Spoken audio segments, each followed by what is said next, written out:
Hey guys, Tad here again with another Patreon exclusive bonus video from the Attack of the Killer Podcast YouTube channel.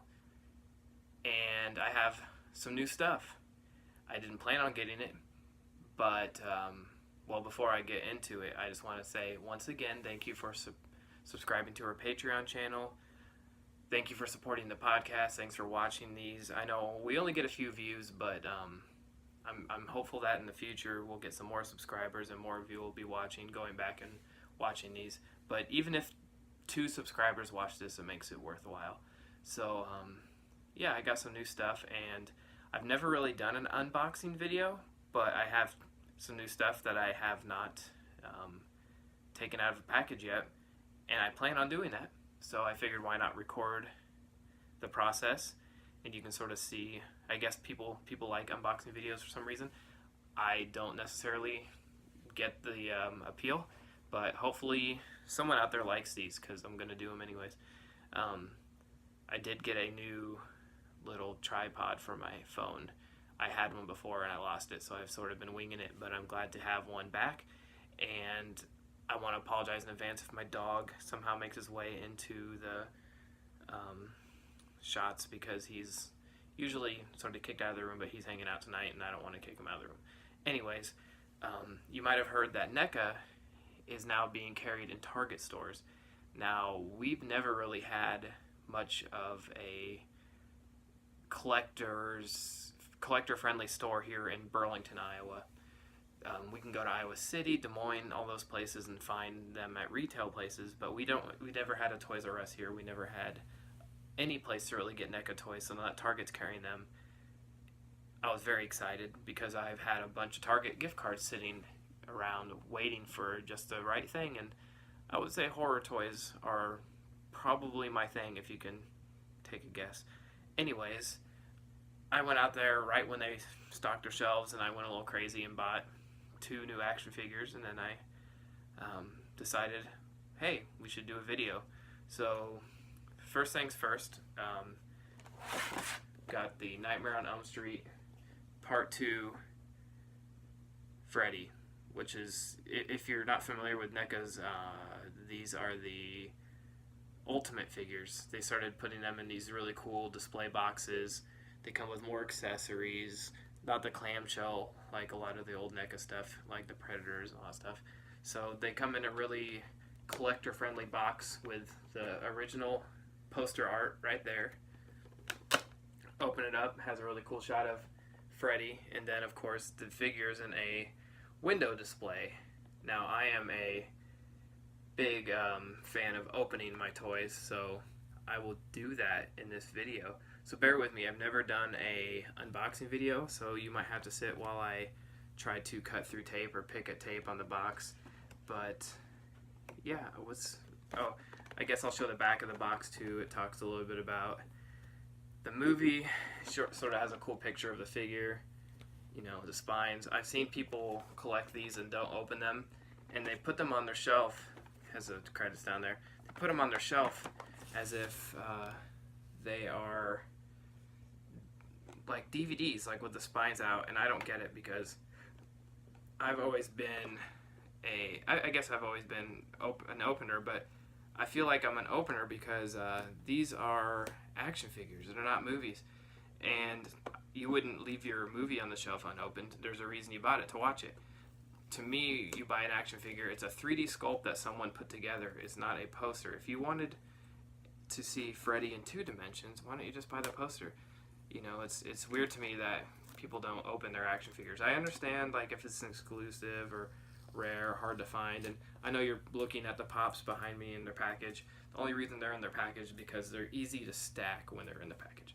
But anyways, so like I said, window display, really cool.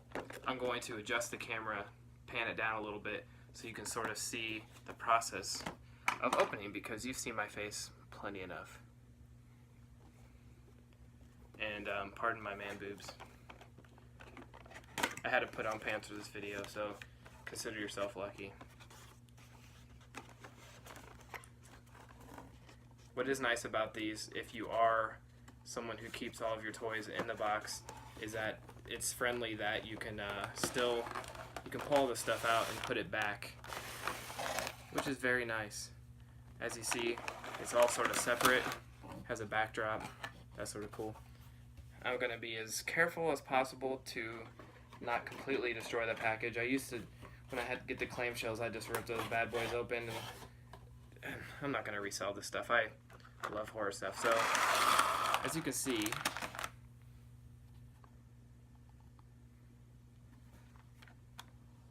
Freddy comes with, obviously the figure. He comes with 2 extra heads with different facial expressions that you can see there. Comes with the 2 creepy dogs, hat, an extra gloved hand, and a fire accessory.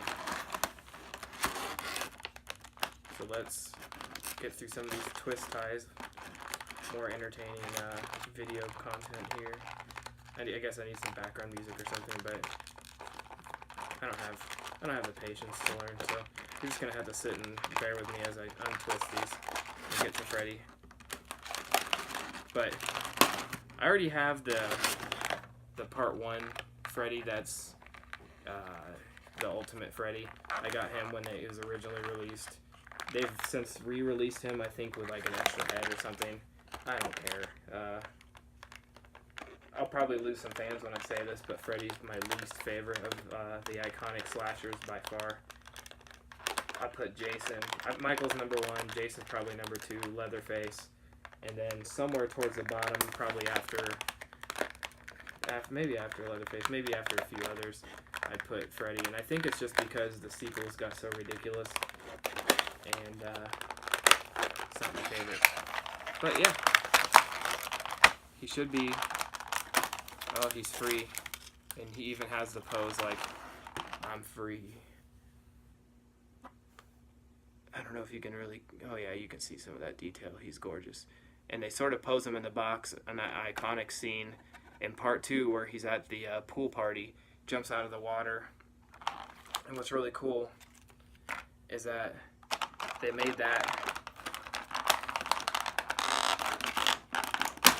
an accessory that you can attach. I'm guessing, oh man, it's like magnetic.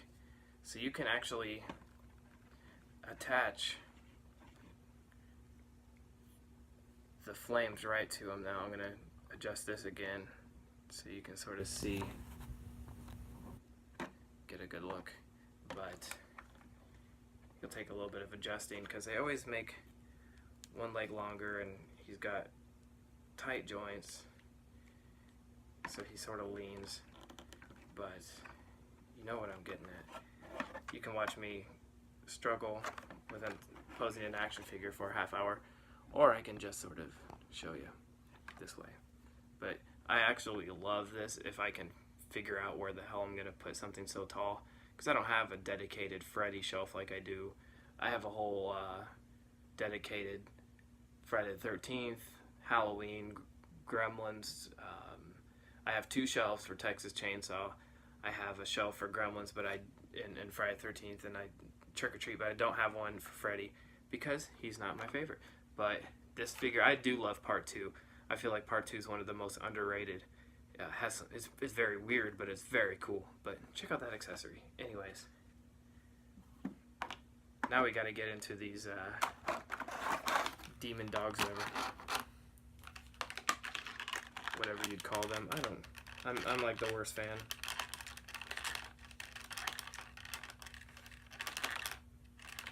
And this is a total impulse buy. I planned on buying the Chucky because I've been wanting to get him for a while, and I knew if Target got him, I wouldn't be able to resist. But then my friend Blake sort of talked me into getting this because he doesn't collect 7-inch figures, and I do. But check these guys out. They're so creepy. And you remember these from the movie. The whole movie sort of got some weird homoerotic under vibes, and you know, it never really even occurred to me, and it doesn't bother me at all. I actually sort of think it's interesting, but that's what that movie sort of notorious for. There's a documentary about the Scream Queen. Check it out. So yeah, these dogs are slightly different. This one has like a more closed mouth. This one has the open mouth. Different head sculpts, but they both come with Freddy. They both stand on their own. That's cool. I'm gonna pop out these heads. I'm always afraid I'm gonna lose stuff because I'm already dropping stuff on the floor, but I'm not gonna play around with them too much. But you can see the different head sculpts. Get that to zoom in on. And then this one's more of a squinting. This is the worst video ever, sorry guys. These guys, little squinting face, squinting Tarantino face. And you can just pop his head right off and replace it with the other one. You want to watch me break an action figure on a video? That'd be cool, right? There we go. And now he's headless Freddy.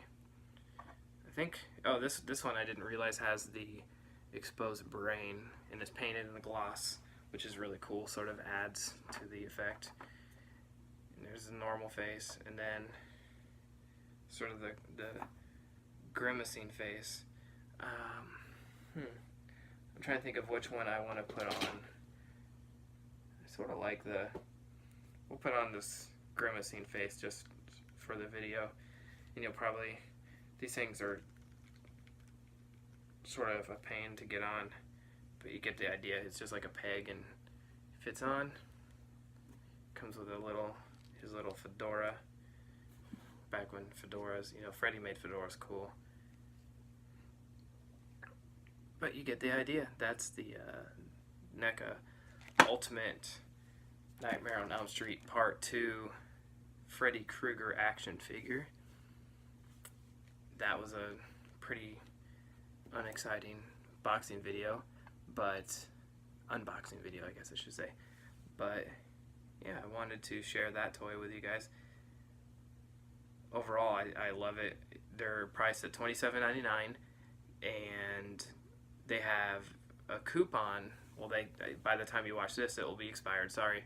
But NECA put a coupon on their website for 20% off, so I bought both of these, got the 20% off, and then used gift cards, and I still had money left over. So I was very happy. These are basically free to me because I got gift cards. So yeah, here's one more quick look. There's the two creepy dogs, and then over here is a not creepy, cute dog. Thanks for watching, and stick around and check out some other videos. We'll keep uploading them as long as you guys keep helping us out on Patreon, because that's what keeps us going. Helps us reach more people, helps us with anything we need. We sort of take this podcast on the road. We try to do unique things. So follow us on Facebook, find us on Patreon, find us. We're on a podcast network, the Prescribed Films Podcast Network. Other great podcasts on there, but as always, thank you, and I'll see you next time.